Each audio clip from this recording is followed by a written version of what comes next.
अच्छा जी। तो शुरू करते हैं इंशाल्लाह। नहमदुहु व नसल्ली अला रसूलिहिल करीम, अम्मा बाद, फ़ाऊज़ु बिल्लाहि मिनश शैतानिर रजीम, बिस्मिल्लाहिर रहमानिर रहीम। अस्सलाम वालेकुम एंड जज़ाकल्लाह खैर everyone for coming again to this infinite parenting workshop. We'll inshallah be going through the third module today. हम पहले दो मॉड्यूल्स जो हैं वो एक बार हमने सैटरडेज को किया और फिर एक बार यस्टरडे, कल गुजरी हुई कल जुम्मे के दिन हमने दोनों मॉड्यूल्स को एक साथ करके तकरीबन कोई 2 घंटे की वो वर्कशॉप थी लास्ट नाइट, जो कि तकरीबन 50 के करीब 50 प्लस लोगों ने अटेंड की अल्हम्दुलिल्लाह, जो कि एक मेकअप क्लास थी। मैं इस मौके से फ़ायदा उठाते हुए दो लोगों को का शुक्रिया या दो इदारों का शुक्रिया अदा करना चाहूँगा। एक इंटरनेशनल इस्लामिक यूनिवर्सिटी का, और वहाँ पे बिलखसूस जो डॉक्टर काशिफ हैं, जिन्होंने कि हमें इस पूरे सेटअप में मदद दी। वो हमारे उन्होंने इस प्रोग्राम को मतलब कि उनके साथ मिलके हमने इस प्रोग्राम को इंटरनेशनल इस्लामिक यूनिवर्सिटी के जितने स्कूल्स हैं पाकिस्तान भर में, ऑल अक्रॉस पाकिस्तान, उसमें ये ट्रेनिंग जो है इस वक्त ऑनलाइन ऑफर हो रही है। उन सब के टीचर्स, प्रिंसिपल्स और पेरेंट्स, जो उनके स्कूल के बच्चों के पेरेंट्स हैं, उन सब के लिए भी ये अवेलेबल है। तो इसमें उनकी काविश है और उनका मैं शुक्रिया अदा करना चाहूँगा।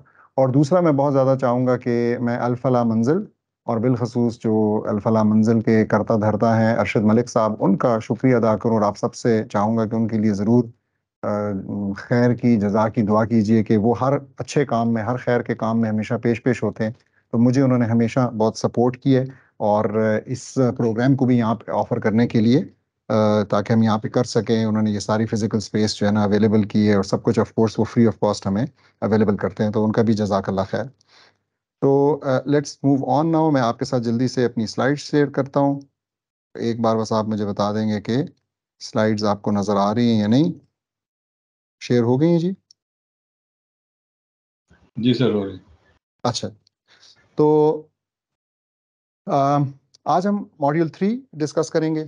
और मॉड्यूल 3 जो है ना वो हाउ बेसिकली यानी हाउ मच टू बॉदर के बारे में है, कि हमें कितनी परेशानी लाहक होनी चाहिए, हमें कितनी पेन्स लेनी चाहिए अपनी पेरेंटिंग के हवाले से, और दूसरा कि ये कब स्टार्ट होनी चाहिए। तो ये दो चीज़ें हम डिस्कस करेंगे और काफ़ी डिटेल में डिस्कस करेंगे। ख़ास तौर पे जो ये हाउ मच वाली चीज़ है, इसमें पेरेंट्स को बहुत कन्फ्यूजन होती है, तो उसको हम डिस्कस करते हैं। तो पहले हम थोड़ा सा रिकैप दे दें। और रिकैप जो हमने अभी तक मॉड्यूल्स किए, तो हमने दो मॉड्यूल्स किए हैं। पहला मॉड्यूल जो था वो बेसिकली इस बात को सबसे पहले डिस्कस कर रहा था कि फ्रेमवर्क होता क्या है, एक पेरेंटिंग का फ्रेमवर्क कैसे एक collection of tips and best practices और टेक्टिक्स और ट्रिक्स से कैसे डिफरेंट है। हमने काफ़ी डिटेल में डिस्कस किया, और उसके बाद फिर हमने ये डिस्कस किया कि इस इन्फिनिट पेरेंटिंग का नाम से लेके बाकी भी जो इसकी यूनिकनेस है वो एग्जैक्टली क्या है। तो इन्फिनिट माइंडसेट क्या है, इन्फिनिटनेस जो है ना पेरेंटिंग में कैसे हमें दिखाई दे सकती है और क्यों दिखाई देना ज़रूरी है, वो हमने डिस्कस किया। और फिर उसके बाद हमने सेकंड मॉड्यूल में जो एक बहुत बड़ा क्वेश्चन टैकल किया, वो था with regards to the why of parenting. और हमने स्टार्ट किया basically from the biggest why of our life, यानी हमारा जो एग्जिस्टेंस का जो पर्पस है कि वो क्या है, हमने उसको थोड़ा डिस्कस किया, एक्सप्लोर किया कुरान की रोशनी से। और फिर उसके बाद हम जो है ना उसी को हमने कनेक्ट किया अपने पेरेंटिंग के वाई के साथ, या अपने पेरेंटिंग के वाई को उसके साथ कनेक्ट किया। और हमने ये देखा कि जब हम ये वाला कनेक्शन करते हैं तो चार चीज़ें जो है ना वो होती हैं। एक, हमें अपनी डेस्टिनेशन क्लियर हो जाती है। दूसरा, हमारी डायरेक्शन जो है वो क्लियर हो जाती है। तीसरा, हमारी मोटिवेशन इनफ हो जाती है, यानी we get the fuel to move in the right direction towards the right destination. और आखिरी चीज़ के इस सारे सफ़र के अंदर मीनिंगफुलनेस आ जाती है, और हमें एक एक मतलब फील होता है, हमें एक पॉजिटिविटी फील होती है, और and then we race towards our destination. तो ये हमने अभी तक कवर किए। तो आज इंशाल्लाह, इससे पहले कि हम शुरू करें, मैं चाहूँगा कि थोड़ा सा मैं आप लोगों को एंगेज करूं फिर से मेंटी के ज़रिए। तो अगर आप लोग menti.com अपने मोबाइल डिवाइसेस पे डाल लें, और फिर आपको मैं कोड भी बोल बोल देता हूँ। यहाँ पे नज़र भी आ रहा है, व्हाट्सएप के ग्रुप में भी वैसे डाल सकते हैं। तो menti.com पे अगर आप जाएंगे तो आपको कोड नज़र आएगा 6413 और फिर 8328। तो इज इट वर्किंग आप लोगों को? सवालात नज़र आ गए? अगर सवालात नज़र आ गए हैं तो सबमिट करना अगर शुरू कर दें menti.com के ऊपर 64138328 कोड डाल के। ये वाली प्रैक्टिस हमने काफ़ी पहले से जारी रखी हुई है, तो मुझे यहाँ पे अभी तक आंसर्स जो हैं वो नज़र आना शुरू नहीं हुए।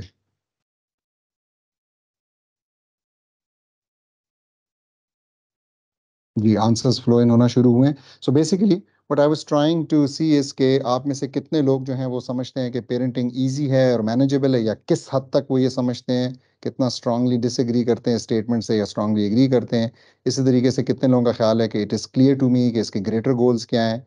फिर इसी तरीके से हम एज पेरेंट्स जो है ना क्या सही चीज़ों पे फोकस कर रहे हैं या नहीं कर रहे, कितना एग्री करते हैं। I have all the knowledge about parenting के आप ये समझते हैं कि मेरे पास जो थ्योरी है एटलीस्ट वो मुझे पता है कि कैसे करना है। और इसी तरीके से मुझे जिस डायरेक्शन में जाना है हमने, वो मुझे डायरेक्शन भी क्लियर है। और फिर आखिरी एक बहुत इंपॉर्टेंट कि आप जो है वो पेरेंटिंग को इंजॉय करते या नहीं करते। तो इजी और मैनेजेबल पे काफ़ी हद तक डिसएग्रीमेंट है, और इसी तरीके से नॉलेज के हवाले से भी ज़्यादा डिसएग्रीमेंट है। गोल्स क्लियर हैं ज़्यादा, मतलब as compare to the other questions goals clear हैं। फोकस भी कुछ हद तक ठीक है, और इन्जॉयमेंट। तो मैं चाह रहा था कि आप लोगों की ओपिनियन आ जाए इसमें। तो तकरीबन 21 लोगों ने अभी तक इसमें 22 ने हिस्सा लिया है। जज़ाकल्लाह खैर। अच्छा, तो लेट्स मूव ऑन।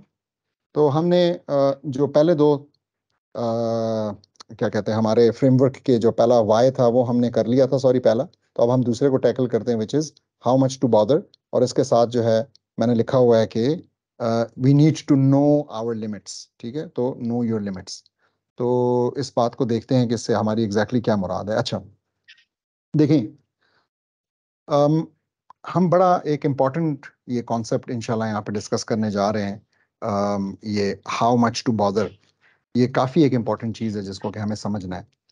लेकिन इसकी इम्पोर्टेंस का सही अंदाज़ा आपको लगाने के लिए मुझे चंद सवाल पूछने पड़ेंगे। माइक प्लीज अगर अपना ऑफ कर दें।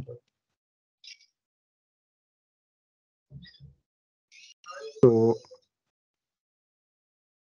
अच्छा जी, तो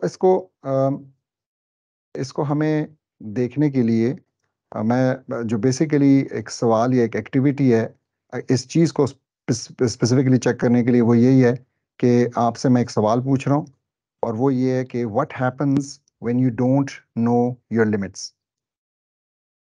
ठीक है, तो आप अगर अपने मेंटी पे जाएं दोबारा से, तो आपको ये सवाल नज़र आना चाहिए।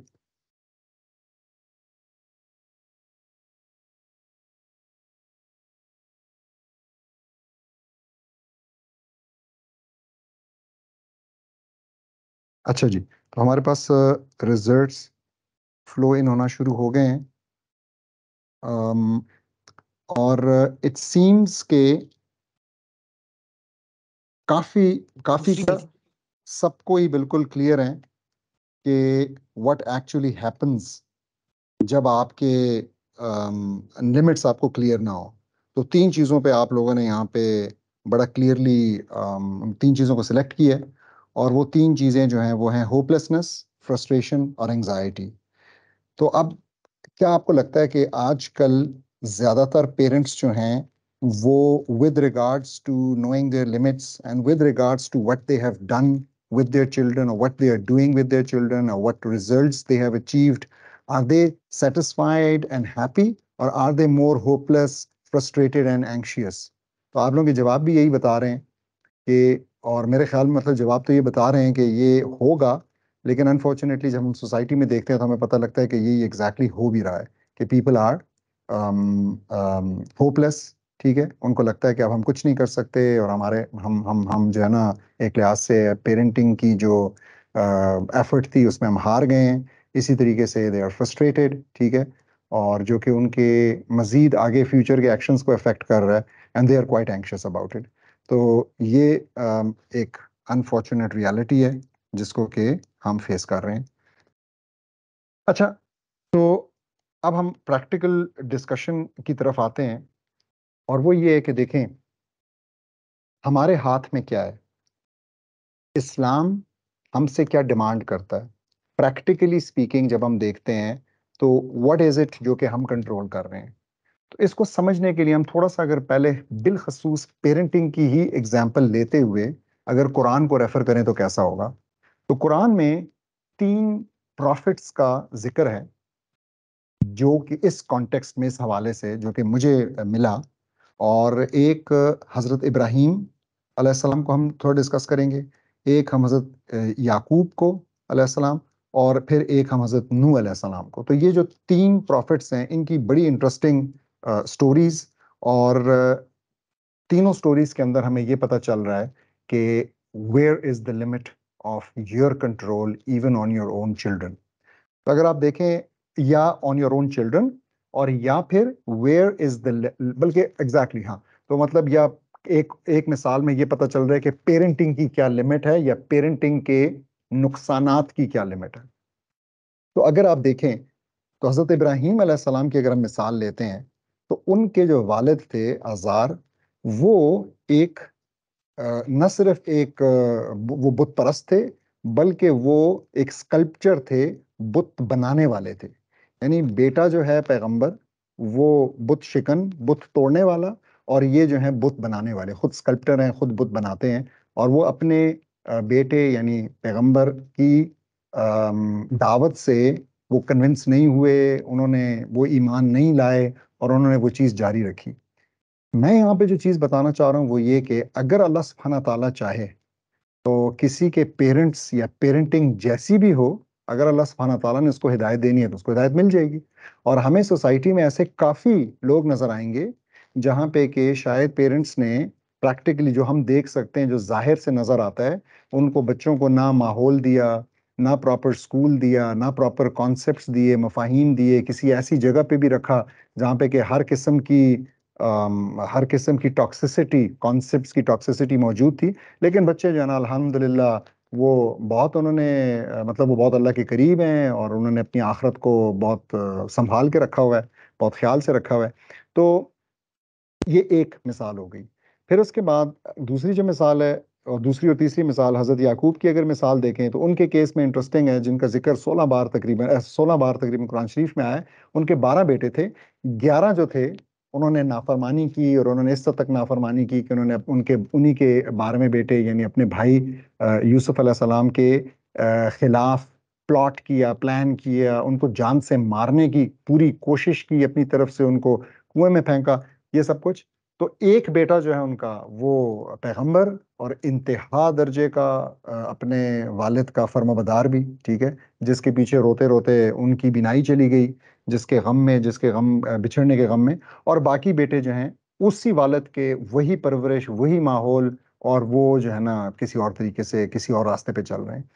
और तीसरी एग्जाम्पल जो है ना हज़रत नूह अलैहिस्सलाम की है, जो कि जिसका कि कुरान में भी जिक्र है, और मैंने यहाँ पे वो आयत उन उस वो 2 आयतें हैं बेसिकली, तो उनमें से एक आयत जो सूरह हूद की 42वीं और 43वीं आयत है, और मैंने 42वीं यहाँ लिख के लगाई भी हुई है, कि वो कैसे जो है ना अपने बेटे को बुला रहे हैं कि आ जाओ, अभी जो है ना सैलाब आएगा, पानी आएगा, सब डूब जाएंगे। और वो आगे से नहीं मान रहा और आर्ग्यू कर रहा है, और कह रहा है कि मैं एक ऊंचे पहाड़ पे जाके खड़ा हो जाऊंगा, तो मुझे जो है पानी कुछ नहीं कहेगा। फिर हमें पता है कि उसके साथ क्या हुआ।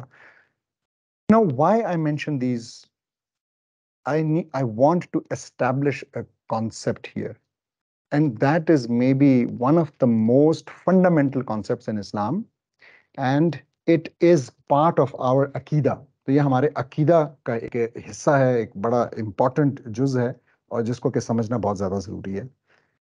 तो वो क्या है? वो ये है कि एज ह्यूमन बींग्स हमारे पास एक सर्टेन डिग्री का इख्तियार, एक सर्टेन डिग्री की एजेंसी है, ठीक है। तो हम जो है ना ह्यूमंस 2 स्फेयर्स में ऑपरेट कर रहे हैं। एक स्फेयर वो है जिसको हम डोमिनेट करते हैं, वो स्फेयर है जिसमें हमारी मर्जी चलती है, जहाँ पे के हम अपनी मर्जी के काम करते हैं, और हमारे पास, जैसा मैंने कहा, इख्तियार है, एजेंसी है। तो मैं मिसाल उसकी, मैं क्या खाता हूँ, मैं क्या पहनता हूँ, मैं क्या पीता हूँ, मैं क्या सुनता हूँ, एक हद तक मैं क्या देखता हूँ, ठीक है। ये सब मेरे इख्तियार में है। मैं नमाज पढ़ता हूँ या नहीं पढ़ता, मैं रोजे रखता हूँ या नहीं रखता, मैं हज पे जाने की कोशिश करता हूँ या नहीं करता, ठीक है, ये जो चीजें हैं ये मेरे इख्तियार है, ये मेरा दायरा कार है। इसी तरीके से मैं अपने बच्चों की पेरेंटिंग के हवाले से क्या फैसले करता हूँ। मैं अपने बच्चों के की स्कूलिंग के लिए कंसर्न्ड हूं, या मैंने उठा के आंखें बंद करके उनको किसी स्कूल में फेंक दिया, या मैं गया और मैंने कोशिश की समझने की कि ये स्कूल जो है ना ये जेंडर सेग्रीगेटेड है या नहीं है, इस स्कूल का करिकुलम क्या है, इस स्कूल में जो है ना टीचर्स कैसे हैं, इस स्कूल में माहौल क्या है, इस स्कूल में बच्चे कैसे हैं, कौन से क्लास के बच्चे आ रहे हैं, ये सारी चीजें मैंने करने की कोशिश की है नहीं। इसी तरीके से मेरे बच्चे किस वक्त उठते हैं, मेरे बच्चे किस वक्त सोते हैं, मेरे बच्चे क्या देखते हैं, मेरे बच्चे क्या खाते हैं, ऑल ऑफ दोस थिंग्स, ठीक है, मैं अपने बच्चों के साथ कितना इंटरेक्ट, ये सारे वो एक्शंस हैं जो कि मेरे दायरे कार में, and I will be held accountable for them. तो ये एक एक स्फेयर है। फिर उसके बाद एक और स्फेयर है, और वो स्फेयर वो है जो मुझे डोमिनेट कर रहा है। और इस स्फेयर की दो कैटेगरीज हैं। एक कैटेगरी है इसके अंदर लॉज ऑफ नेचर की, तो I am subdued to the laws of nature. मिसाल के तौर पे मैं उड़ नहीं सकता, मिसाल के तौर पे मैं पानी के नीचे बैठ नहीं सकता फॉर आवर्स, ठीक है, या पानी के नीचे मैं नहीं रह सकता, मिसाल के तौर पे मैं पानी पे चल नहीं सकता, मिसाल के तौर पे मैंने अपनी आंखों का रंग, अपनी स्किन का रंग, अपने सर का साइज, अपने जिस्म का साइज, ये सब मैंने खुद नहीं चूज किया, ये मेरे इख्तियार में नहीं था, ये मुझसे पूछ कर नहीं किया गया। तो ये वो डोमेन है जो कि मेरे इख्तियार में नहीं है। मैं पैदा ही किसी बीमारी के साथ होता हूँ, ये मेरे इख्तियार में नहीं है। अल्लाह ना करे किसी की औलाद पैदा ही किसी बीमारी के साथ, किसी शॉर्टकमिंग के साथ होती है, उसके इख्तियार में नहीं, ठीक। तो और फिर एक हिस्सा उसका यानी ये लॉज ऑफ नेचर हो गए, और फिर एक और हिस्सा उस डोमेन का जो कि मेरे इख्तियार में नहीं है, वो है जो कि लोग कर रहे हैं, और लोग कर रहे हैं, चाहे वो अपनी मर्जी से कर रहे हैं या गलती से उनसे हो रहा है, लेकिन it is happening to me. तो मिसाल के तौर पे कोई बंदा चिड़िया मारने की कोशिश कर रहा है, पत्थर फेंकता है चिड़िया पे, आके मुझे लग जाता है। कोई बंदा शिकार खेल रहा है, गोली मारता है जानवर को और वो मुझे लग जाती है, ठीक है, ये बाय मिस्टेक हुआ उनकी तरफ से। लेकिन इसी तरीके से किसी ने जानबूझ के, अल्लाह ना करे, किसी को किसी की जान ली, किसी को माल लूटने की कोशिश की, कोई कार स्नैचिंग की कोशिश की, कोई रॉबरी, कोई थेफ्ट, कोई भी चीज, ये आपके ऊपर हो रही है, इस डोमेन में आपका कोई कंट्रोल नहीं है, आपसे पूछ के नहीं कर रहे। तो इसी तरीके से अल्लाह ना करे हमारे बच्चों के साथ भी बहुत सारी चीजें ऐसी होंगी जो कि हमारी मर्जी से नहीं होंगी, जिसमें हमारा कोई कंट्रोल नहीं होगा, ठीक है, और उनके बड़े नेगेटिव आउटकम्स हो सकते हैं।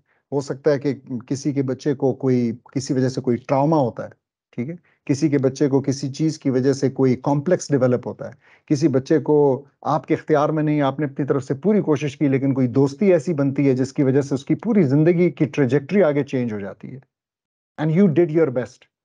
So we know of so many stories, each one of us ऐसी बहुत सी कहानी और बहुत सारी चीजें जानते हैं जहां पे कि ये सब कुछ हो रहा है।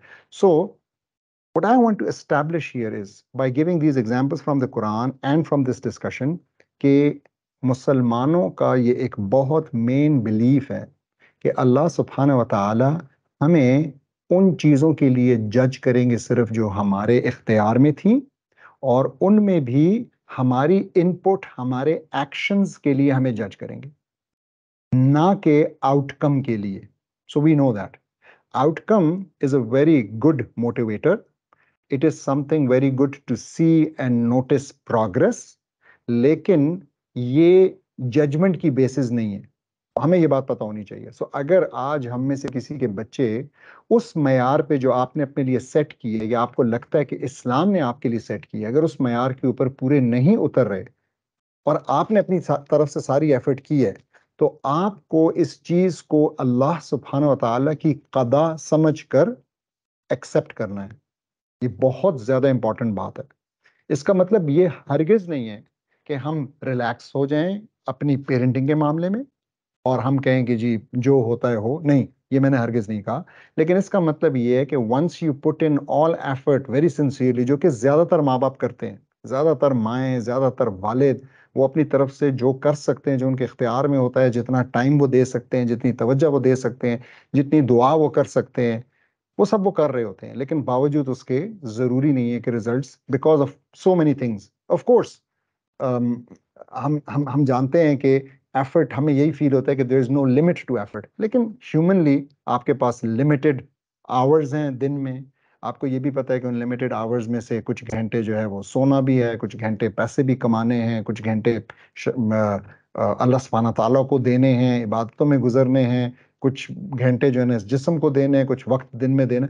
सो सब कुछ निकाल के जो आपके पास टाइम रह जाता है, या इसी टाइम के अंदर किस तरीके से आप इंटीग्रेट कर रहे हैं साथ में अपनी औलाद को लेकर चलना, वो आपके इख्तियार में है। बट बियॉन्ड दैट उनके साथ फिर क्या हो रहा है, कैसे हो रहा है, ये सब कुछ हमारे इख्तियार में नहीं है। ये चीज़ हमारे हर वक्त जहन में रहनी चाहिए। अगर हमारे जहन में ये चीज़ नहीं रहेगी, या जब हमारे जहन में ये चीज़ नहीं रहती, तो इसका एक बहुत ही नेगेटिव इम्पैक्ट हमारे ऊपर पड़ता है। और वो जैसा कि आप लोगों ने खुद ही बताया, वो इम्पैक्ट यही है कि हम कुछ थोड़े से होपलेसनेस की तरफ जाते हैं, कुछ थोड़े से एंग्जाइटी की तरफ जाते हैं, एंक्शियसनेस की तरफ जाते हैं। तो ये चीज़ होने की कोई ज़रूरत नहीं है। और इसी तरीके से हमें इस सब में जब हमें ये बात क्लियरली समझ में आती है कि एक बहुत बड़ा डोमेन है जो कि मेरे कंट्रोल में नहीं है, और मैं उस डोमेन को सबड्यूड हूँ, I have to submit to that domain, तो फिर हमें दुआ की इंपॉर्टेंस भी समझ में आती है। और फिर हम प्रॉपर तरीके से जिस तरह दुआ मांगने का हक है, उस तरीके से शायद दुआ मांग भी पाते हैं, जिसका मतलब है कि इंतहाई गिड़गिड़ा के दुआ मांगते हैं अल्लाह सुब्हाना ताला से। और हम सारे का सारा रिजल्ट अल्लाह सुब्हाना ताला के हवाले कर देते हैं और फिर अल्लाह से पूछते हैं। तो ये चीज़ पेरेंटिंग के अंदर बहुत ज़रूरी है। अच्छा, अब मैं थोड़ा सा अगर इस टॉपिक को मज़ीद टैकल करूं, ठीक है, और कुछ डिस्कशन आपके सामने रखूं, और फिर क्वेश्चन आंसर्स में इंशाल्लाह अगर किसी को उसमें कोई मुश्किल हो, कुछ दुश्वारी पेश आए, तो फिर मैं उसको क्वेश्चन एंड आंसर में आपसे डिस्कस करूंगा, क्योंकि मैं देख रहा हूं हमारे पास अभी थोड़ा टाइम भी है, and it is something important. तो वो ये है कि देखें, हम मुसलमानों में, बिलखसूस बरे सगीर के मुसलमानों में, when you interact with them, तो आपको पता लगता है कि उन हमारे जहनों में with regards to the understanding of कदा, कि अल्लाह सुब्हाना ताला ने क्या चीज़ प्री ऑर्डेन्ड की हुई है, बहुत कन्फ्यूजन है, बहुत ज़्यादा कन्फ्यूजन है। मैं इस कन्फ्यूजन को मुख्तलिफ तरीकों से एक्सप्लेन करना चाहूँगा, और फिर उसका हल भी आपके सामने रखूँगा, बट यू हैव टू पे वेरी क्लोज अटेंशन, और मैं मिसालों के ज़रिए करना चाहूँगा। सो 3 दिन पहले मैं पाकिस्तान के एक टॉप इन्फ्लुएंसर के साथ बैठा हुआ था, और हमारी दीन के हवाले से कुछ डिस्कशन चल रही थी। और मैंने एक चीज़ उनमें नोट की, जो चीज़ के जनरली, मतलब आप जब भी कहीं दीन की डिस्कशन करें तो आप नोट करेंगे, और वो ये है कि जब आप पूछते हैं कि जी ये सिचुएशन, लेट से पूछते हैं कि सिचुएशन ख़राब है, मुसलमानों की ये हालत है, इस तरीके से पेरेंटिंग के ये हालात चल रहे हैं, बच्चों के ये हालात चल रहे हैं, इकोनॉमी के ये हालात चल रहे हैं, पॉलिटिक्स के ये हालात हैं, जुडिशरी की हालात है, सारे मसले हमारे सामने, हम सब जानते हैं। तो जब आप ये कहते हैं, तो instead of taking responsibility, and instead of talking from शरा, कि शरा क्या कहती है इस मामले में, ठीक है, what do people do usually, they take refuge in कदा।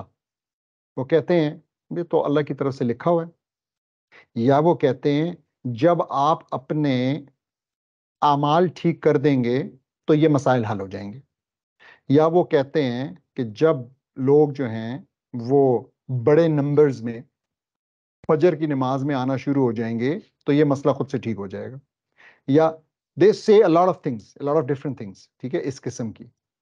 और जिन साहब के साथ मैं बैठा था उन्होंने भी कुछ ऐसी बात की। आई वाज थिंकिंग कि what needs to be explained to this confuse, इस कंफ्यूजन को हल करने के लिए, और ऐसे कंफ्यूज्ड लोगों को आप कैसे क्या बताएंगे। So what you need to do is कि आपने उनको बताना है कि हम दो डिफरेंट डिस्कशंस को गलत तरीके से मिक्स या स्विच कर रहे हैं अपनी मर्जी के मुताबिक। क्या दो डिफरेंट डिस्कशंस? एक डिस्कशन है कि एक मामले में शरा क्या कहती है, और एक डिस्कशन है कि इसी मामले के हवाले से हमारा ईमान क्या है, हमारा बिलीफ क्या है। ये दो अलग चीजें हैं। ईमान या कोई इंफॉर्मेशन जब हमें अल्लाह सुब्हानहू तआला ने दी तो उस पे हमने ईमान लाना है, हमने बिलीव करना है। लेकिन बिलीव करना इज नॉट एन एक्शन। और उसी मामले में हमें फिर शरा बताती है कि हमने एक्शन क्या करना है। So these are two separate things. Just to give a very simple example कि आपको समझ में आ जाए, इस वक्त इस महफिल में कोई ऐसा नहीं बैठा होगा जो ये बिलीव ना करता हो कि रिज़्क अल्लाह की तरफ से। जरा माइक ऑफ कर दें प्लीज। मैं जरा इस माइक को एक सेकंड ऑफ करूंगा। अच्छा, तो सॉरी जी, ये बीच में हमें थोड़ा सा उसका सामना करना पड़ा। अच्छा, तो मैं ये कह रहा था कि हम एक दफा हाँ, हम में से कौन होगा जिससे कि अगर पूछा जाए रिस्क के बारे में, ठीक है, सस्टेनेंस के बारे में, उसको जो अल्लाह सुब्हानहू तआला प्रोविजन दे रहे हैं उसके बारे में, तो कौन होगा जो कि ये कहेगा कि नहीं जी ये मेरे अपने हाथ में है, मेरे इख्तियार में है और मुझे करना है। तो ये नहीं, हम सब जो हैं we are very very clear about it, extremely clear about it कि ये अल्लाह सुब्हानहू तआला की तरफ से है। मैं जो भी कर लूं वो ना देना चाहे मुझे नहीं मिलेगा, और मैं कुछ भी ना करूं, मैं कुछ भी, I am really mean, I mean that, मैं कुछ भी ना करूं और अल्लाह सुब्हानहू तआला ने देना है तो मुझे देगा। हम जानते हैं बहुत से लोग जो है ना बहुत से पैसे इनहेरिट कर लेते हैं, उन्होंने कुछ भी नहीं किया होता वो इनहेरिट करते हैं। कोई अपने बाप से इनहेरिट कर रहा है, कोई अपने किसी दूर पार के रिश्तेदार से इनहेरिट कर, this is just one example, ठीक है। तो लेकिन ये एक चीज हो गई। लेकिन हम में से कौन होगा जो कि कल या परसों मंडे सुबह ये कहे कि क्योंकि रिस्क फिक्स्ड है इसलिए मैं काम पे नहीं जाता। तो पहली बात तो ये है कि जो ऐसा करेगा वो इंतहाई बेवकूफी करेगा, both from a worldly and from a आखरा पर्सपेक्टिव। फ्रॉम ए आखरा पर्सपेक्टिव क्यों? इसलिए कि वो यहाँ पे वही मिक्सिंग कर रहा है जो मैं आपको बता रहा था कि वो इन्फ्लुएंसर साहब कर रहे थे, विच इज के एक चीज है बिलीफ का मैटर, अकीदा का मैटर जिसमें हमने बिलीव करना है, और दूसरी चीज है कि उसी मैटर के ऊपर, यानी आप जब शरा खोल के देखते हैं कि वो क्या कहती है रिस्क के हवाले से, तो आपको पता लगे वो कहती है कि जाओ निकलो, जाओ कमाओ, जाओ मेहनत करो, तुमसे इसके बारे में सवाल पूछा जाएगा। So if you have requirement of risk, जिसकी रिक्वायरमेंट नहीं है वो ना करे बेशक, क्योंकि उसके पास है ऑलरेडी, लेकिन जिसकी रिक्वायरमेंट है उसको ये करना है, अल्लाह दे या ना दे उसकी मर्जी है। तो ये दिस इज समथिंग बहुत ही एक इंपॉर्टेंट कॉन्सेप्ट है, लेकिन एक बहुत ही उम्मत के अंदर कंफ्यूजन वाला कॉन्सेप्ट है। सेम इज ट्रू फॉर अजल। अच्छा, मैं अगर ये मैं समझाने के लिए भी कर रहा हूं तो अजल से भी आपको बहुत अच्छा समझ में आ जाएगा। कौन है जो कि ये न मानता हो कि जिंदगी और मौत अल्लाह के हाथ में है? सब मुसलमान इस बात पे बिल्कुल क्लियर है। इस पे तो बहुत कमजोर मुसलमान भी क्लियर है, इस हद तक क्लियर है कि खुदा ना खास्ता अगर किसी की मौत बीमारी से होती है तब तो हम यही कहते हैं, ठीक है, जो भी आप सुनेंगे ये कहेगा। अगर किसी की मौत हादसाती होती है तब भी हम यही कहते हैं। लेकिन अगर किसी की अनफॉर्चुनेटली मौत किसी के कत्ल करने की वजह से हो जाए, किसी और की नेग्लिजेंस की वजह से हो जाए, तब भी हम यही कहेंगे कि बहुत बुरा किया उस बंदे ने, उसको अल्लाह सुब्हानहू तआला सजा दे, लेकिन ये जिसकी मौत हुई है इसकी पूरी आई हुई थी, इसकी लिखी हुई थी, हम ऐसा ही कहेंगे, ठीक है, इट्स वेरी वेरी क्लियर। लेकिन ऑन दी अदर हैंड, जब हमारा यही इतना क्लियर बिलीफ है, आपने कितनी बार देखा है किसी बंदे को रोड क्रॉस करते हुए आंखें बंद करके? Zero.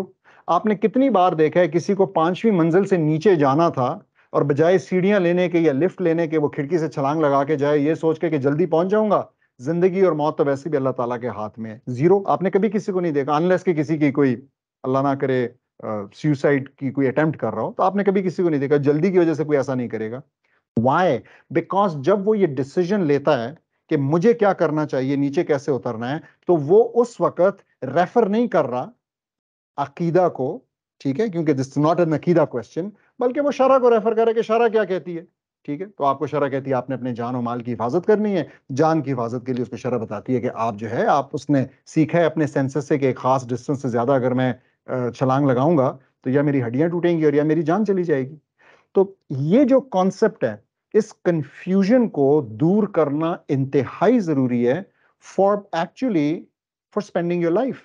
This is a life skill. ये मतलब एक ऐसा कॉन्सेप्ट है जो कि लाइफ गुजारने के लिए जरूरी है। और आपका ये कॉन्सेप्ट अगर क्लियर नहीं होगा तो आप फिर खुद सोचें कि आपके बच्चे का कैसे क्लियर होगा। आप कितनी कंफ्यूजन उसको क्रिएट, उसके दिमाग में क्रिएट करेंगे। आप कितने डबल मैसेजेस उसको सेंड कर रहे होंगे throughout your parenting career. जितना आप उसके साथ टाइम गुजार रहे होंगे तो आप जो है ना, आपकी, अच्छा, अब मैं थोड़ा सा ये कॉन्सेप्ट आगे का है, बस मैं यहाँ पे एक क्वेश्चन इस पे छोड़ के फिर आगे चलता हूँ। आपसे पूछता हूं इस वक्त कौन सा घराना है जहां पे रिस्क की सीरियस इनसिक्योरिटी नहीं है, या जहां पे बहुत से डिसीजंस इस बेसिस, और डिसीजंस वो जो मैटर करते हैं, ठीक है, यानी कि आप ऐसे कह लें कि बहुत से फैसले जो कि इस्लाम के हक में होने चाहिए थे, यानी आपसे अल्लाह सुब्हानहू तआला कुछ डिमांड कर रहे हैं जैसे कि नमाज के लिए उठना है, सब कुछ इस किस्म की चीजें, और वहां पे वो नहीं फॉलो हो रही just because of the insecurity of risk. बहुत ज्यादा हमें नजर आता है, ठीक है। तो सूद का खाना फॉर इंस्टेंस, रिबा का, ठीक है। तो why is that happening? It's just because ये कॉन्सेप्ट क्लियर नहीं है, ये कॉन्सेप्ट हमें क्लियर नहीं है, हम इसको प्रैक्टिकली अपनी लाइफ के अंदर नहीं इंप्लीमेंट कर सक रहे। सो आई अंडरस्टैंड कि ये काफी हमने वास्ट इसको कर दिया और ये वास्ट डिस्कशन है, लेकिन अगेन मेरी तमाम पेरेंट्स से ये गुजारिश है कि इस चीज को वो जितने अच्छे तरीके से समझ सकते हैं इसको वो समझें, और इसको अपनी लाइफ्स के अंदर इसको लेकर आएं। और जब वो ऐसा करेंगे तो जैसा मैंने लास्ट टाइम भी बताया था कि जैसे, यानी ये जो सारे कॉन्सेप्ट्स हैं, ये जो सारी वैल्यूज हैं, ये जो सारी अंडरस्टैंडिंग आप कैरी करते हैं, ये कंटेजियस होती है, ये आपके बच्चों को ट्रांसफर होती है, बिल्कुल नजले की तरह एक से दूसरे को लगती है। तो आपकी जो इनसिक्योरिटीज हैं वो भी कंटेजियस हैं। आपकी जो कंफ्यूजन्स विद रिगार्ड्स टू, जो हमने अभी डिस्कस किया, ये बहुत ही क्रीडल कॉन्सेप्ट्स, रिस्क, अजल, तवक्कुल, ये जो कॉन्सेप्ट्स हैं, इनके रिगार्ड्स आपकी जो कंफ्यूजन्स हैं वो भी आपके बच्चों को जाकर लगती हैं आपसे, और फिर वो अपनी जिंदगी में जो जो इम्पोर्टेंट डिसीजंस हैं वो सही नहीं ले सकते, because they have confusions and because they have insecurities. तो ये बताना मकसद था। Once again, to sum it up, आपके हाथ में एफर्ट है, आपने अपनी तरफ से एफर्ट करनी है। आपने एफर्ट के बाद बहुत सी, जितनी आपने एफर्ट की उतनी आपने दुआ करनी है, और उसके बाद रिजल्ट्स आपने अल्लाह सुब्हानहू ताला पे छोड़ने हैं। और अगर रिजल्ट्स आपकी मर्जी के नहीं आ रहे तो आपने फिर भी अल्लाह सुब्हानहू ताला का शुक्र अदा करना है। You have to be grateful to Allah सुब्हानहू ताला, और उसको आप जो है ना अल्लाह ताला की तरफ से एक इम्तिहान समझकर बर्दाश्त करेंगे। और इंशाल्लाह अगर ऐसा है, और इंशाल्लाह अगर आपने उसको इम्तिहान समझ के आपने बर्दाश्त किया, आपने उसके ऊपर सब्र किया, तो अल्लाह सुब्हानहू ताला आपको कामयाबी देगा। और इंशाल्लाह आपकी बाबरकत आपकी औलाद जिसके साथ अगेन कुछ एक्सटर्नली हुआ, कुछ भी मसला हुआ, अल्लाह सुब्हानहू ताला उनको भी फॉरगिव करेगा और उनको भी जो है ना कामयाबी से हमकिनार करेगा। जो दूसरी साइड है, मुझे डिस्कस करने की जरूरत नहीं होना चाहिए, आपको पता है कि पाकिस्तान के अंदर किस लेवल पे पेरेंट्स जो हैं कभी अपने बच्चों को नाफरमानी की बेस पे, क्योंकि वो उनका लाइफस्टाइल अडॉप्ट नहीं कर रहे, कभी कत्ल कर रहे हैं, ठीक है, कभी उनको बांध के रख रहे हैं, किडनैप कर रहे हैं, खासकर बेटियों के साथ बहुत इस किस्म की चीजें पेरेंट्स कर रहे हैं, just because they are not following whatever lifestyle, whatever value system, चाहे वो ठीक ही क्यों ना हो, लेकिन ठीक को इम्प्लीमेंट करने का एक तरीका था। उसका तरीका ये नहीं था कि अगर उसने नहीं, वो अब अपने अपने अपने आमाल के खुद जिम्मेदार हैं। आपने जो पेरेंटिंग करनी थी कर ली, अगर गलत की है तो अल्लाह सुब्हानहू ताला से भी माफी मांगनी चाहिए, जाके बच्चों से भी मांगनी चाहिए, अगर आप ये बात समझ में आ गई। लेकिन अगर ठीक की है, आपने अपनी तरफ से जो एफर्ट आपकी समझ के मुताबिक, इस्लाम दीन की समझ के मुताबिक हो सकता था आपने की है, और आपने अल्लाह को रुजू किया है, टाइम टू टाइम दुआ की है, और वो रिजल्ट्स ऐसे नहीं आए, तो अब इसका मतलब ये नहीं कि आप अपने बच्चे को कत्ल करें अगर उसने कोई गलत काम कर दिया। ये आपके आपके इख्तियार की बात नहीं है। So this is absolutely wrong, और ये हमारी सोसाइटी के अंदर हो रहा है, just because we don't understand the limits of our parenting, ठीक है। सो हाउ मच पेरेंटिंग, ये इस चीज से क्लियर हो जाना चाहिए, और ये we need to know our limits. Now we move on to the second part, जो कि रिलेटिवली छोटा है आज की डिस्कशन का, और वो है व्हेन डज पेरेंटिंग स्टार्ट। ठीक है, तो पेरेंटिंग एग्जैक्टली कब स्टार्ट होती है? तो मैं वैसे अगर आप लोगों से ये सवाल पूछूं, तो आप में से कोई अगर दो तीन लोग जवाब दे दें कि आपके ख्याल में पेरेंटिंग कब स्टार्ट होती है।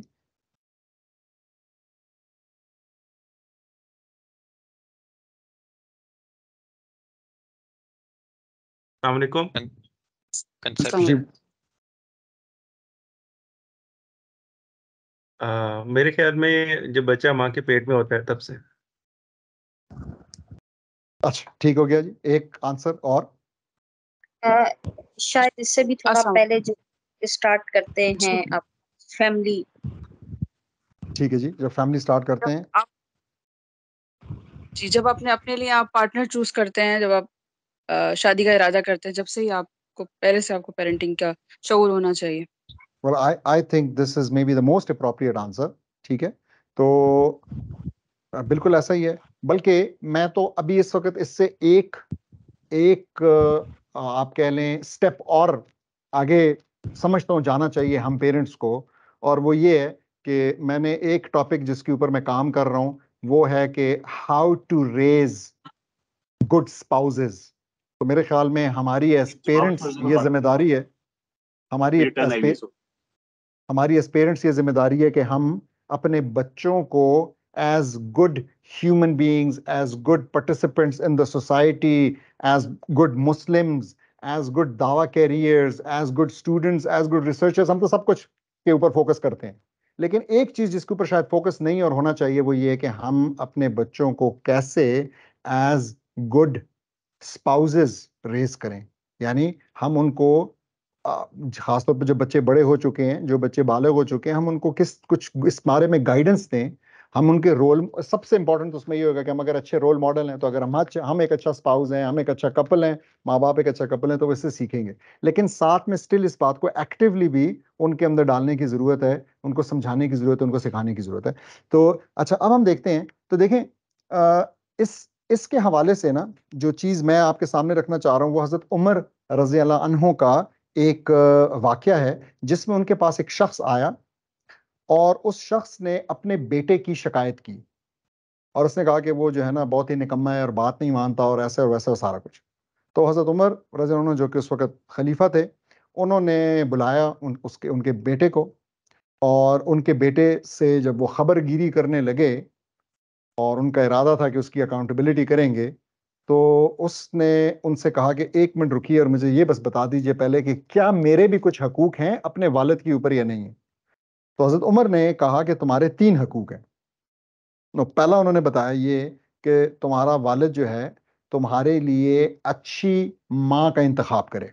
ठीक है, तो यानी कि तुम्हारे पैदा होने से, कंसीव होने से पहले की ये डिस्कशन है कि जिस वक्त शादी की प्रिपरेशन हो रही हो, जिस वक्त ये थॉट्स आ रही हो, तो जो क्राइटेरिया रखना है सामने, उस क्राइटेरिया के अंदर ये होना चाहिए। और ये बात हमें इससे ऊपर मैंने जो हदीस दी हुई है उससे मालूम भी है कि रसूलुल्लाह सल्लल्लाहु अलैहि वसल्लम ने कहा कि 4 चीज़ों के लिए शादी की जाती है, और उसमें पैसा है, और ख़ानदान लीनिएज है, उसमें ब्यूटी है, और उसमें दीन है। और फिर उसके बाद रसूलुल्लाह सल्लल्लाहु अलैहि वसल्लम ने कहा कि दीन को चुनना, ठीक है, और अगर दीन को ना चुना तो तुम्हारे लिए जो है ना हाथ जो है ना खाक में मलते रह जाओगे। इस किस्म की ये हदीस है, ये बुखारी और मुस्लिम से रिवायत है। तो उस बेटे ने इस पहली बात पे फौरन हजरत उमर को बताया कि, बल्कि तीनों सवाल पहले तो उन्होंने कहा, एक ये है, दूसरा ये है कि तुम्हारा बाप तुम्हारा अच्छा नाम रखे, ठीक है, और तीसरा ये है कि वो तुम्हें कुरान से सिखाए। तो ये 3 चीजें बताई। और इसके जवाब में बेटे ने कहा कि अच्छा जी, मेरे वालिद साहब ने तो मेरे लिए एक मजूसी माँ का इंतखाब किया है, यानी एक मुसलमान माँ का भी नहीं बल्कि एक मजूसी माँ का। फिर इसके बाद उन्होंने कहा कि मेरा नाम जो है ना उन्होंने जुलालान रखा है।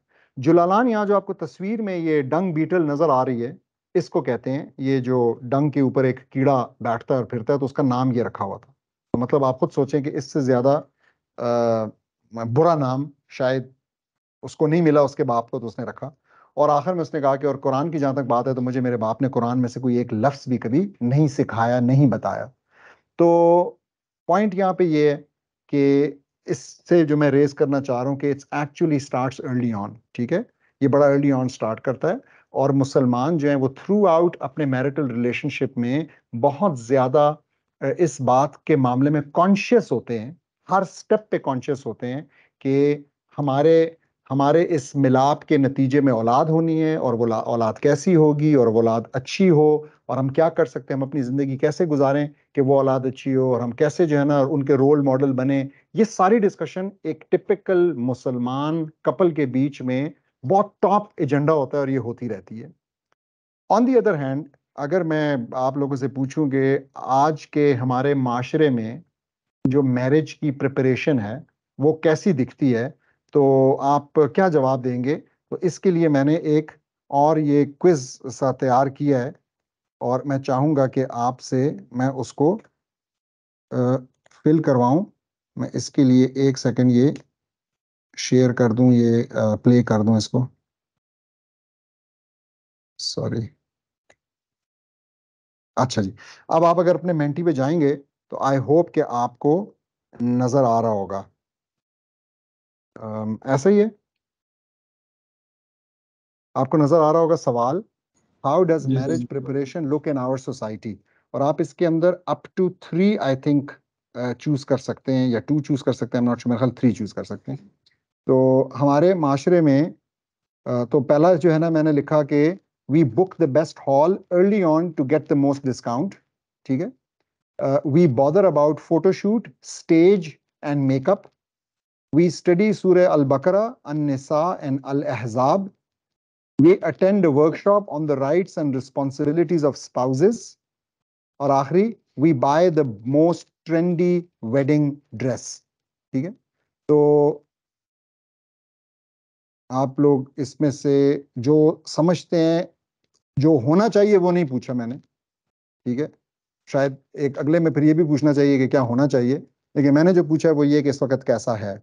तो it's actually very unfortunate, very unfortunate, जैसा कि आप यहाँ पे देख रहे हैं कि एक हमारे पार्टिसिपेंट के अलावा बाकी तमाम का, और इस वक्त जो इसमें शरीक हुए हैं 25 लोग हैं, 26-27 लोग हैं, तो तमाम का ये ख्याल है कि हमारे माशरे के अंदर जो शादी की प्रिपरेशन के हवाले से लोगों की अंडरस्टैंडिंग है, वो यही अंडरस्टैंडिंग है कि हमने जो है वो हॉल जल्दी बुक कराना है। ठीक है, क्योंकि फलाने ने शादी फलाने हॉल में कराई थी तो अब मैंने भी उस हॉल में करनी है, और लेकिन क्योंकि वो बहुत महंगा है तो मैं जल्दी बुक कराऊंगा तो फिर मुझे शायद कुछ डिस्काउंट मिल जाएगा। मैंने फोटो शूट की तैयारियां करनी है, मैंने मेकअप आर्टिस्ट की तैयारी करनी है, मैंने स्टेज सेट करवाना है, ये बहुत एक ज़रूरी चीज़ है।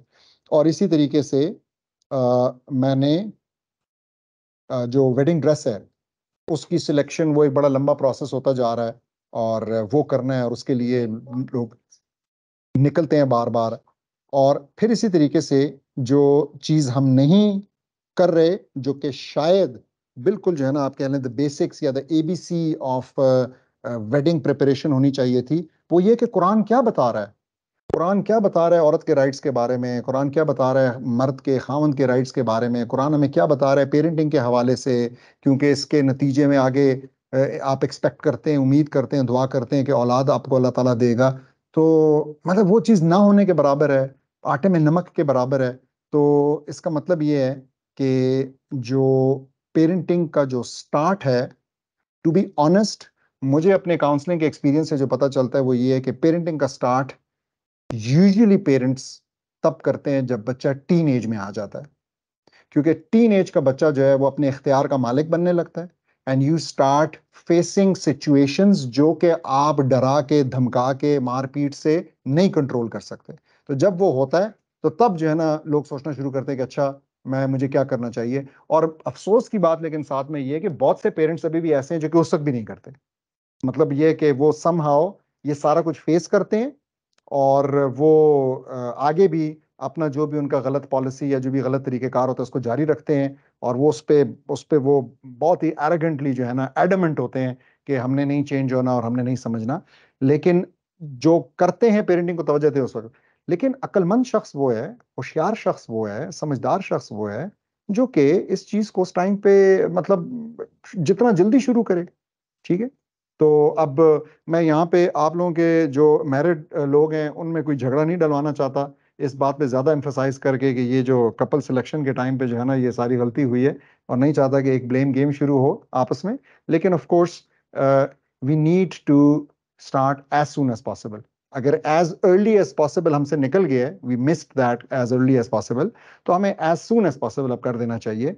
और इट्स नेवर टू लेट। हमारी लास्ट टाइम भी ये डिस्कशन हुई थी, आगे चल के भी होती रहेगी थोड़ी सी। आज भी वो कदा के हवाले से हमने ये डिस्कस किया कि जो हो गया बस वो हो गया। मुसलमान जो है पुरानी चीज़ों से सीखता है, उसके ऊपर पछताता नहीं है। हमारे लिए ये जायज़ नहीं है कि हम काश का लफ्ज़ इस्तेमाल करें। ये पेरेंटिंग के लिए भी ट्रू है। सो आपने कभी भी ये नहीं सोचना कि काश मैंने ये किया होता, काश मुझे फलानी चीज़ पहले मिल गई होती, काश मुझे ये पहले समझ आ गया होता, काश मैंने ये पहले पढ़ लिया होता। ये आपने नहीं करना। ठीक है, बस आपने उसके उसके हवाले से जैसा आपको कहा, अगर कोई किसी को लगता है कि उसने गलती की, अल्लाह ताला से इस्तगफार करें, ठीक है, और उस चीज को अब आगे, we are future oriented, we are future oriented, and हमारी ये बहुत इंपॉर्टेंट एक समझ है, जो मैंने लास्ट टाइम भी कहा कि हमें ये समझ है कि the actions which matter most are our last actions. तो खात्मा किस चीज के ऊपर होता है, ये बहुत इंपॉर्टेंट है, और ये सिर्फ ईमान के हवाले से नहीं है कि खात्मा ईमान पे हो, जो जो एक्शंस हम कर रहे थे, तो हमारी पेरेंटिंग का भी खात्मा किस चीज पे होगा, ये बहुत इंपॉर्टेंट है। ठीक है, तो ये मेरी तरफ से आज की जो डिस्कशन थी, दो जो पॉइंट्स हमने हाईलाइट किए, तो इंशाल्लाह इंशाल्लाह हमने अब तक इसमें हमने 3 पॉइंट्स टैकल करनी है। वाई बॉदर, जिसमें हमने स्पॉयलर्स का जिक्र किया, एडिक्ट का जिक्र किया, हाउ मच टू बॉदर आज हमने किया, जिसमें अपनी लिमिट्स का जिक्र किया, और फिर व्हेन टू स्टार्ट, जिसके अंदर हमने स्पेसिफिकली थोड़ा सा इस बात को टैकल किया कि जो प्रिपरेशन ऑफ मैरिज है एंड उसी के साथ जुड़ा हुआ प्रिपरेशन ऑफ पेरेंटिंग है, उसका अनफॉर्चुनेटली कोई कॉन्सेप्ट नहीं है हमारी सोसाइटी के अंदर, जो गैर ज़रूरी चीज़ें हैं जिनके कोई माने नहीं है, जैसा कि शादी का जोड़ा और स्टेज की सेटिंग, उसके ऊपर हम शदीद ज़्यादा फोकस हैं। ठीक है, और जो चीज़ें बहुत ज़्यादा मैटर करती हैं वो कभी डिस्कस भी नहीं होती, शायद वो कभी सिलेक्शन की बेसिस भी नहीं बनती हैं, कभी हम अपना वैल्यू सेट कंपेयर नहीं करते आपस में, उसकी कंपैटिबिलिटी को नहीं देखते, जिसकी वजह से आज अनफॉर्चुनेटली तलाक की शरह, डिवोर्स की शरह भी बहुत बढ़ती जा रही है, और ये इस किस्म की जो भी फैमिली में नाचाकियां होती हैं वो भी बहुत बढ़ती चली जा रही है। तो इसके बाद इंशाल्लाह हम नेक्स्ट जो है वो वेयर टू इम्प्लीमेंट और होम्स एज रेस्क्यूअर्स के ऊपर करेंगे, जो कि एक बहुत इंपॉर्टेंट, हम पूरा का पूरा उसमें रखेंगे कि आपका घर कैसा होना चाहिए और घर के अंदर क्या स्ट्रक्चर होना चाहिए, क्या रूटीन होना चाहिए, ये सारी चीज़ें अगर आप ठीक पेरेंटिंग करना चाहते हैं हम ये सामने रखेंगे। और फिर उसके बाद हम जो है ना उससे अगले में फिर हम रिलेशनशिप याहू को देखेंगे, क्योंकि जिस पे काम करना है वो हु जो है वो that is us our self. और फिर आखिर में आखिरी जो 4 मॉड्यूल हैं उनके अंदर हम फिर जो ग्रेटर गोल्स हैं पेरेंटिंग के, उनको टैकल करेंगे। तो this is it from my side. और यहाँ पे मैं अब आखिर में आपसे अगर एक मिडवे पार्टिसिपेंट फीडबैक की रिक्वेस्ट करूं कि आप लोग ज़रा सा मुझे अभी तक का आपका एक्सपीरियंस, क्योंकि तकरीबन आप लोग सारे अब 3 मॉड्यूल्स ले चुके हैं, तो मुझे अगर यहाँ से कुछ फीडबैक मिलेगा, इस स्टेज पे मिलेगा, तो इंशाल्लाह वो बड़ा यूज़फुल होगा, और मैं आगे की जो अपनी जो डिलीवरी है और आगे की जो स्लाइड्स हैं सब कुछ, उनको शायद थोड़ा सा इम्प्रूव कर सकूं। तो मैं वैसे भी हर वक्त रिक्वेस्ट करते रहता हूँ फीडबैक की, बिलखसूस जो आप उसको नेगेटिव फीडबैक कहें या क्रिटिक कहें उसकी, ताकि मैं अपने आप को इम्प्रूव कर सकूं। तो इसको अगर आप लोग जरा देख लें, यहाँ पे सवाल जो पूछे हुए हैं, अगर आप अगेन मेंटीमीटर पे चले जाएं तो वो है, पहला है how would you rate the overall quality of the infinite parenting workshop so far. ठीक है, इसी तरीके से दूसरा सवाल है how would you rate the trainers delivery and presentation style, ये मेरी बात हो रही है। इसी तरीके से did the course meet your expectation so far, तो आप कुछ सोच के आए थे कि हमें यहाँ पे कुछ बताया जाएगा, ये आप उससे कम पे अभी बैठे हुए हैं, या आपने जो सोचा था वो पूरा हो रहा है। फिर इसी तरीके से जो कॉन्सेप्ट्स हम टैकल कर रहे हैं और जो एग्जाम्पल्स हम प्रेजेंट कर रहे हैं, आपके ख्याल में ये क्लियर इनफ है, अंडरस्टैंडेबल इनफ है, या हमें कुछ इसमें मजीद मेहनत करने की जरूरत है। इसी तरीके से do you think parenting will become more effective after this course, आपको लगता है कि आपके जो अपने चैलेंजेस हैं, जाहिर है 3 modules is may be too early, लेकिन स्टिल आपको क्या लग रहा है कि हम उस डायरेक्शन में जा रहे हैं जहां पे कि ये आपके मसाइल को हल करने, जो चैलेंज आप फेस कर रहे हैं उनको हल करने के काम आएगा। और फिर आखिर में जो मेन एक सवाल है वो फ्यूचर के हवाले से, कि अभी तक को देखते हुए would you be referring this course to others और नॉट। तो ये अगर आप लोग अपने उस पर जवाब दे दें, और मैं नेक्स्ट स्लाइड पे जाता नहीं हूँ, ताकि अगर किसी ने भी स्टिल इसको करना है तो वो करते रहें, लेकिन नेक्स्ट स्लाइड Q&A की है, तो इन पैरेलल हम फिर इंशाल्लाह Q&A भी शुरू कर सकते हैं। जज़ाकल्लाह खैर, and the floor is open for questions.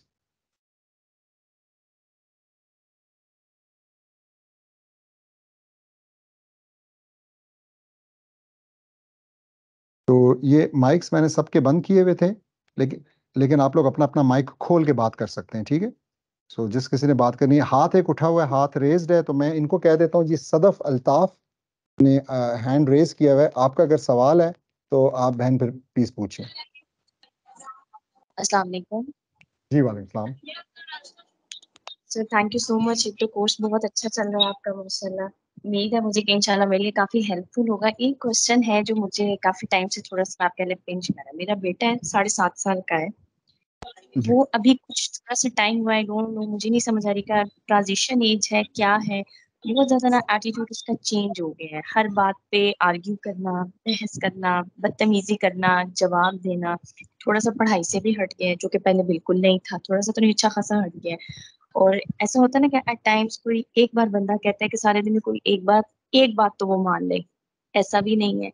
वो कह रहे बस मेरी मानो, और अगर कोई गलत बात है जिसपे मैं बोल्ड होके सकूं नो, तो उस पे भी वो मुझे एटीट्यूड दिखा के गुस्सा करेगा, बदतमीजी करेगा।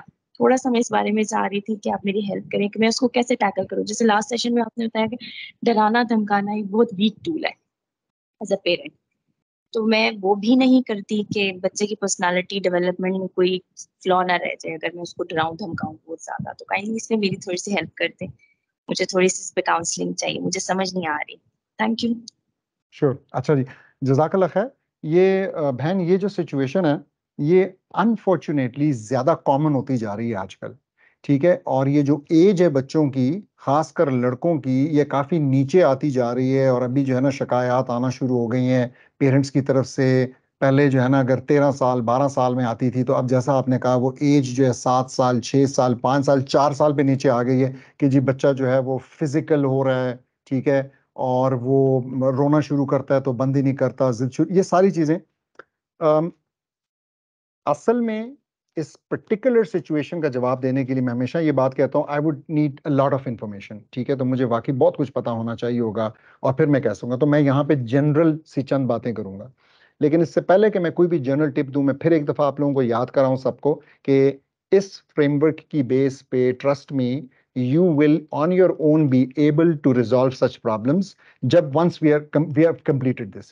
क्योंकि आपको पता होगा कि आपने उसके साथ रिलेशनशिप क्या बिल्ड करना है, आपको पता होगा कि आपने उसके साथ वर्ड्स कौन से इस्तेमाल करने हैं, आपको पता चलेगा कि आपने प्रेज का इस्तेमाल कैसे करना है, कौन सी टाइप की प्रेज, प्रोसेस प्रेज करनी है, पर्सन प्रेज नहीं करनी है। ये सारी चीजें हम आगे चल के देखेंगे। इसी तरीके से जो नेक्स्ट वाला है हमारा मॉड्यूल, वो आपके लिए इस हवाले से बहुत इंपॉर्टेंट होगा, क्योंकि घर के अंदर जो स्ट्रक्चर है और घर के अंदर जो रूटीन है और घर के अंदर जो खुराक है और ये सारा कुछ, ये बहुत इंपॉर्टेंट है इसको रेगुलेट करने के लिए। लेकिन अब क्विकली जो चंद चीजें, अगेन मैं आपसे इस वक्त क्वेश्चंस नहीं पूछ रहा क्योंकि वो फिर ज़ाहिर बहुत लंबा हो जाएगा, लेकिन जो चंद चीजें वो ये कि you will have to reconsider, और आप मुझे या तो इवन व्हाट्सएप के जरिए बता भी सकते हैं इन सवालों के जवाब के, वो अभी total on average screen time उसका क्या है, और स्क्रीन जब वो इस्तेमाल करता है तो उसमें कितना टाइम जो है वो कोई वायलेंट गेम का है बिलखसूस, या किसी वायलेंट कार्टून का है, ठीक है। ये एक चीज है जो कि बहुत इंपॉर्टेंट है, तो स्क्रीन टाइम के हवाले से। फिर दूसरी चीज, खुराक क्या है उसकी, इंतहाई ज्यादा इंपॉर्टेंट। तो कितना उसके अंदर जो है वो फास्ट फूड है, कितना उसके अंदर जो है वो ये जो रेडी टू कुक फूड होता है जो कि प्रिजर्वेटिव से भरा होता है और टेस्ट एनहांसर से भरा होता है। फिर तीसरी चीज, कितना उसकी डाइट के अंदर शुगर शामिल है। हमने खुद अपने बच्चों के अंदर ये देखा है कि आप if you take out sugar, तो आप बहुत सारे मसाइल जो है ना, बहुत सारे मसाइल हल हो जाते हैं। उसकी बड़ी इंटरेस्टिंग साइंटिफिक एक्सप्लेनेशन हैं जो कि हम इंशाल्लाह अगले वाले में डिस्कस करेंगे, उसकी तरफ मैं भी नहीं जाता। फिर स्लीप का क्या रूटीन है, ठीक है। तो मतलब क्या ये बड़ा कॉमन है कि सुलाते वक्त भी मसला होता है और वो नहीं सोना चाह रहा होता क्योंकि रूटीन ठीक नहीं हो, फिर उठाते वक्त भी आपको आधा घंटा 40 मिनट लगते हैं उसको बेड से निकालने में, ठीक है। ये हो गया। फिर आपने 7 साल की उम्र बताई, तो इसका मतलब है कि दिस इज द टाइम, और वो वैसे वो तकरीबन 6:45 में वो टाइम हो जाता है, इसलिए कि जो रसूलुल्लाह सल्लल्लाहु अलैहि वसल्लम की हदीस है, तो वहां पे तो हम लूनर ईयर्स की बात कर रहे हैं जो कि सोलर ईयर से थोड़ा छोटा होता है। तो 7 साल की वो एज है कि जब आपने उसको अपने मांस के लिए कहना शुरू करना है, तो आई एज्यूम कि अगर ये हालात चल रहे हैं तो इसमें भी बड़ी दिक्कत आ रही होगी, या आप कह नहीं पाती होंगी, और या जब कहती होंगी तो मानता नहीं होगा।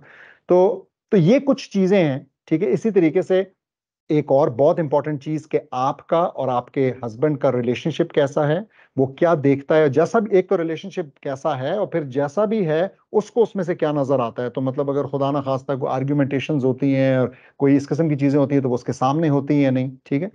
अम, फिर इसी तरीके से उसकी फिजिकल एक्टिविटी कितनी है, तो वो कितना पसीना निकालता है सर्दियों के दिनों में, ठीक है। गर्मियों में तो पसीना निकल ही आता है, सर्दियों में वो कितना पसीना निकालता है। फिर इसी तरीके से उसकी क्या काम वो सारे दिन में करता है जिसमें कि वो अपने आप को एक्सप्रेस कर सके।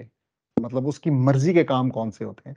फिर इसी तरीके से स्कूल की उसकी जो एकेडमिक परफॉर्मेंस है वो कैसी है, क्योंकि अनफॉर्चुनेटली आपको पता है स्कूल के अंदर टीचर्स और क्लास फेलोज इस पे बच्चों को रेट करते हैं। तो अगर वहां पे कुछ इशू है तो फिर आपको पता लगेगा उससे कि अच्छा स्कूल में भी टीचर्स मोस्ट लाइकली उसके सेल्फ एस्टीम को कंटिन्यूसली हर्ट कर रहे होंगे।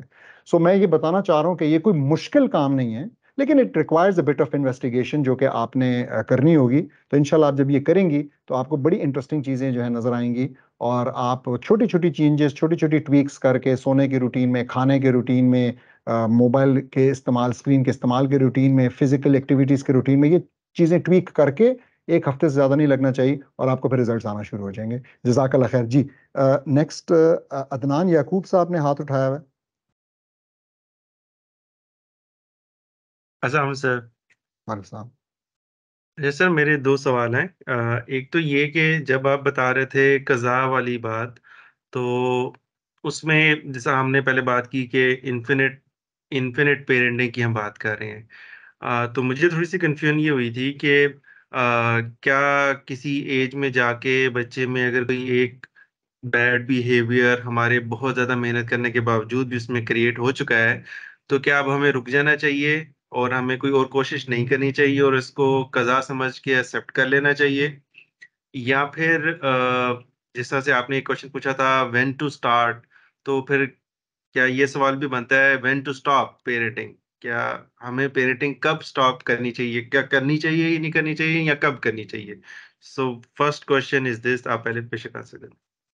अच्छा, मैं समझ नहीं पाया इस बात को कि अम, आप आपने स्टॉप का जिक्र क्यों किया। मैं ये नहीं समझ ये पाया कि मतलब वो चले उसको उसको पार्ट टू समझ लें इस क्वेश्चन का।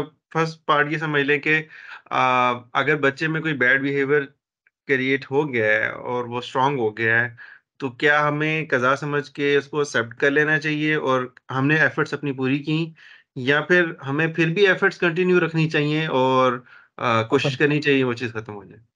अदनान जज़ाकल्लाह खैर, this is a very good question. और बल्कि मैं समझूंगा कि आपने शायद ये सवाल इसलिए पूछा है ताकि ये कन्फ्यूजन दूर हो जाए औरों की भी, तो बहुत ही आपने अच्छा किया।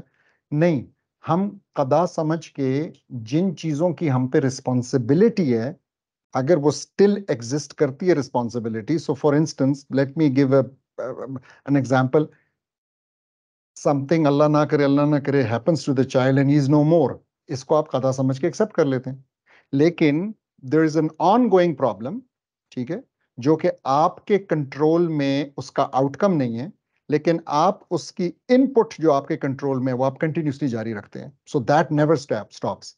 मैं अक्सर ये कहता हूं कि पेरेंटिंग जो है ना, वो तब तक स्टॉप नहीं होती जब तक आपके बच्चे, आपकी ऐसी हालत हो जाती है मेंटली और फिजिकली कि वो आपका ख्याल रखने लग जाए। तो मतलब आप आखिर तक जो है ना, you will be doing parenting. तो ये आपके सवाल का पहला पार्ट। तो इट्स वेरी क्लियर कि नहीं, आप कदा समझ के हम किसी भी चीज को जो कि हमारे इख्तियार में है, कदा समझ के स्टॉप नहीं करते, ठीक है। तो वो जो भी रिजल्ट आ गया हमारे लिए वो कदा है, लेकिन अगर वो मतलब if we can still exert effort in that, तो वो हम करते रहते हैं जी। दूसरा क्या था इसमें? ठीक है, इसका दूसरा पार्ट भी इसी में आंसर हो गया है, वो क्लियर हो गया मुझे। सेकंड क्वेश्चन ये था कि अगर कोई बच्चा बिलफर्ज उसको स्कूल जाते हुए बच्चे तंग करें, या वो कहीं स्पोर्ट्स एक्टिविटीज में जा रहा हो और बच्चे उसको, कोई बच्चा उसको तंग कर रहा हो और वो उसको रिस्पॉन्ड ना कर पा रहा हो, यानी उसको रोक ना पा रहा हो कि आपने ये मेरे साथ नहीं करना, तो हम इसको किस तरह से डील करें? अच्छा, यानी आप कह रहे हैं कि बुलियंग का इशू है स्कूल के अंदर? जी जी। अच्छा, नहीं, ये इसको बड़ा सीरियस लेने की ज़रूरत है। बुलियंग के इशू को बहुत सीरियस लेने की ज़रूरत है। और आपने स्टार्ट जो है वो आपने कोशिश करनी है कि एक तो आपके बच्चे का जो इस सारे प्रोसेस में कॉन्फिडेंस है टू शेयर विद यू, अगर वो ऑलरेडी शेयर कर रहा है तो वो ख़राब ना हो। So you don't do anything जिसकी वजह से वो सोचे कि यार माँ बाप को बताने का नुकसान है और नहीं बताना चाहिए, पहली चीज़। दूसरी चीज़ ये है कि आपने जाना है स्कूल, और आपने बहुत ही, क्योंकि हम सारे ज़रा से जल्दी क्रिटिसिज्म के नतीजे में पर्सनल ले लेते हैं। तो हमारे टीचर्स का भी अक्सर यही हाल है, हमारे प्रिंसिपल्स का भी अक्सर यही हाल है, क्योंकि उनकी भी जो है ना वो उतनी ग्रूमिंग नहीं हुई है। तो आपने बहुत ही ख्याल से वहाँ जाके बैठ के उनके साथ शेयर करना है, थोड़ा सा मैं कहूँगा अपॉलजेटिक वे में कि जी वो बच्चा है, उसको थोड़ी शिकायत है, आप बता सकते हैं, मैं ज़रा टीचर से पूछ लूँ, आप ज़रा टीचर से पूछ के बता दें वो कौन सा बच्चा है, वो क्या करता है क्लास में, थोड़ी सी नज़र रखें। So this is how you start, ठीक है।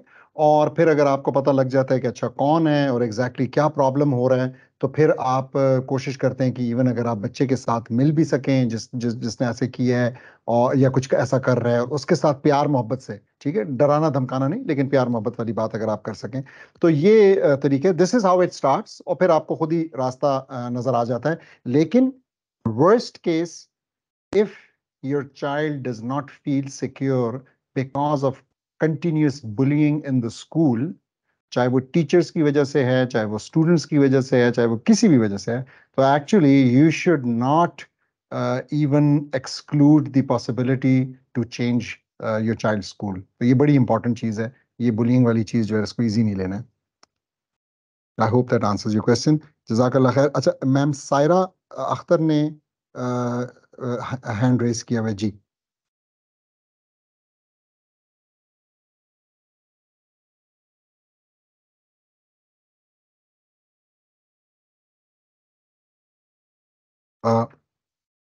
अस्सलाम वालेकुम वरहमतुल्लाहि वबरकातुहू।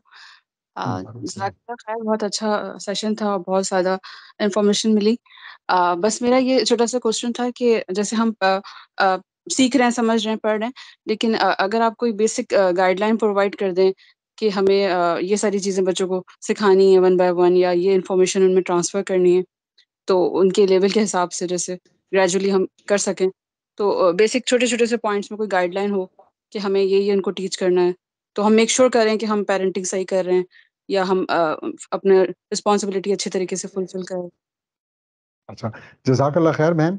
मेरे ख्याल में जो हमारी कोशिश तो यही है, मतलब by the end of the course and we have just now 6 weeks left इंशाल्लाह, तो मतलब इन अनदर 6 वीक्स हम ये समझते हैं कि you will be able and you will have all the knowledge and all the tools and all the material and information and evidences, ठीक है, and reading material and even the videos and the slides, कि आपको exactly पता होगा कि आपने क्या करना है, कैसे behave करना है।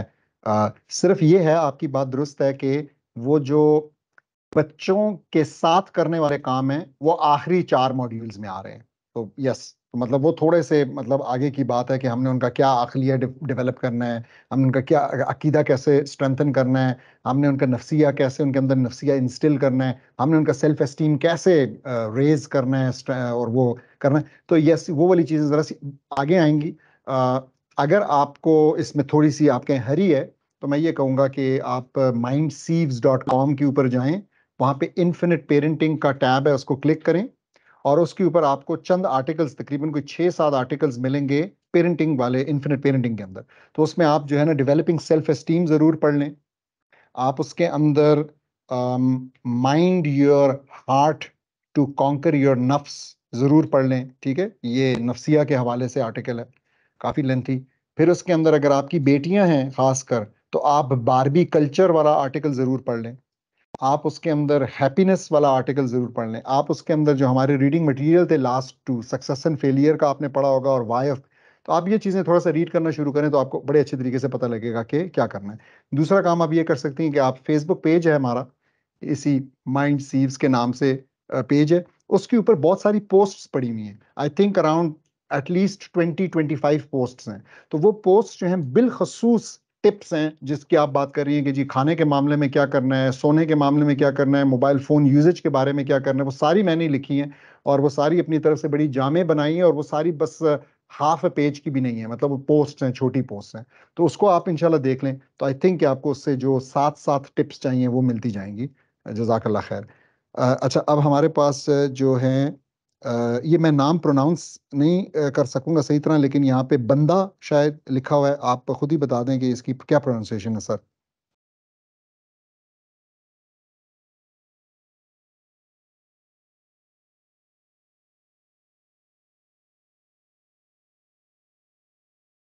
जी, आवाज आ रही है? एक हैंड रेज हुआ हुआ है। और मेरे ख्याल में ये कल भी हमारे सर प्रोग्राम आपको आवाज आ रही है सर? जी आ रही है। वालेकुम अस्सलाम। सर मैं नसीर बुंदा हूँ। मेरा जो सर थोड़ी देर पहले मैम जो है वो बता रही थी अपने बच्चे का इशू, मेरा थोड़ा एक्सपीरियंस था तो मैं अगर थोड़ा सा ऐड कर दूँ उसका सर। वो एक इडियम है, spare the rod and spoil the child. मेरा एक्सपीरियंस है कैडेट कॉलेज का सर, और मैं वहाँ पे था और उनका बेटा भी कुछ ऐसे ही था। बॉटम लाइन ये है कि मैंने उनको कैडेट कॉलेज ज्वाइन करवाया and I used to give him 2 sticks on his back every day for good a year or so. आप कहेंगे that it was a bad thing, लेकिन it was like एक अलार्म वो नहीं होता sir, जो एक टचिंग या उसको दिखाना कि भाई this is what it is for you because you were abusing your mom, you were having a bad attitude with your mother, so this is for you. It was not like कि आप पागल हो गए मारने for the sake of alarm. हाँ sir, उसका फायदा ये हुआ कि वो बच्चा बिल्कुल ऐसा हो गया कि माँ की रिस्पेक्ट पे बिल्कुल हो गया sir. Then he join army and now is a colonel और इज देयर कराची नाउ और is having a very good time. उसकी वालदा नहीं आई। तो मैं जो कहना ये चाह रहा हूँ कि उसमें जो थोड़ी बहुत जो पनिशमेंट वाला आंसर है वो बहुत जरूरी है, होना चाहिए। नहीं होगा तो फिर बच्चा जो बिल्कुल और से और चलता जाएगा। मैं समझता हूँ पनिशमेंट के लिए जरूरी नहीं कि स्टार्ट स्लैपिंग, यू स्टार्ट, वो आपको समझाने वाला एक आंसर है। दूसरा जो फैमिली के जो होता है सर कि लाइक आपका, आप पंजाबी हैं, आपके हस्बैंड हिंदुस्तानी हैं, या आप और किसी और उसके, तो उनके आपस के रिलेशन भी एट टाइम्स मेरे ख्याल में शायद खराब हो सकते हैं इस वजह से भी सर, मे बी। अच्छा, नहीं, बड़ी आपने इंटरेस्टिंग इनपुट दी। मैं दो बातें मेरे जहन में आई। एक, मैं उस वक्त बताना भी चाह रहा था सिस्टर को कि हमारा जो लास्ट मॉड्यूल है उसके अंदर हमने 4 केस स्टडीज जो है ना प्रिपेयर की हैं, या अभी भी in the process of preparing है। तो उसमें एक केस स्टडी जो है वो इंटरेस्टिंगली 6 से 7 साल का एक बच्चा होगा जो कि बहुत सारे उसके अंदर इश्यूज हैं, और ये हमने पहले से प्रिपेयर किया। ये अभी आपकी सजेशन पे नहीं हुआ, या आपके सवाल पूछने पे नहीं हुआ। तो हमने काफ़ी डिस्कस किया, मैंने, मेरी स्पाउस ने, इवन मेरे मेरे जो बड़े बच्चे हैं उनके साथ भी। तो हमने एक ये उसमें केस स्टडी है, तो उस केस स्टडी को हम एग्जैक्टली इसी तरह डिस्कस करेंगे कि लेट से वो थोड़ा सा फिजिकली भी अब्यूसिव है, माँ के ऊपर हाथ उठाना उसने शुरू किया हुआ है, वो बात नहीं मानता है, वो क्या क्या नहीं कर, वो खाने में किस तरह तंग करता है, वो अपने सिबलिंग्स के साथ क्या करता है। तो अब इसको कैसे डील करना है या कैसे इन्वेस्टिगेट करना है, तो हम प्रैक्टिकली इंशाल्लाह ये लास्ट वाले मॉड्यूल में 4 केस स्टडीज हम 15-15 मिनट डिस्कस करेंगे, उसमें से एक ये होगी। तो उसमें हम करेंगे, और उसमें फिर हम ये मारने वाली जो डिस्कशन आई है ना इसको भी टैकल करेंगे इंशाल्लाह। तो वहां पे हम सेल्फ एस्टीम में टैकल करेंगे थोड़ा सा, ठीक है। तो मैं ये भी नहीं कह रहा कि मैं 100% नसीर बुंदा साहब के साथ एग्री कर रहा हूं, लेकिन मैं बिल्कुल ये भी नहीं कह रहा कि मैं उनसे डिसएग्री कर रहा हूं। तो इंशाल्लाह हम डिटेल में जाएंगे। मैं यही समझता हूं कि उन्होंने भी अपनी तरफ से बड़े अच्छे तरीके से इसको सामने रखा, तो हम इंशाल्लाह इसको फिर स्टडी करेंगे। तो जज़ाकल्लाह खैर सर, आपने अपनी इनपुट दी। तो क्योंकि और कोई हैंड्स मुझे रेज नजर नहीं आ रहे, तो अगर कोई और क्वेश्चंस नहीं है तो shall we call it a day.